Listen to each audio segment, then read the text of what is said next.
One of the amazing capabilities of LLMs is writing books or translating text. These two can be a source of income for you.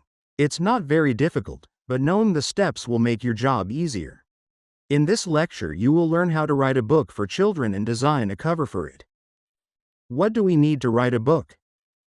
First, what is the book about? Because educational, academic, fiction, and other types differ. Each of these can have subcategories. For example, is the novel written in the first person or third person? Is it drama or comedy? You need to determine these things. Alright, let's get started. I choose ChatGPT for this task. Pay attention to the parts marked in yellow to see what points I have mentioned. For the first prompt, I tell it, I want to write a fictional novel for children aged 10 to 15.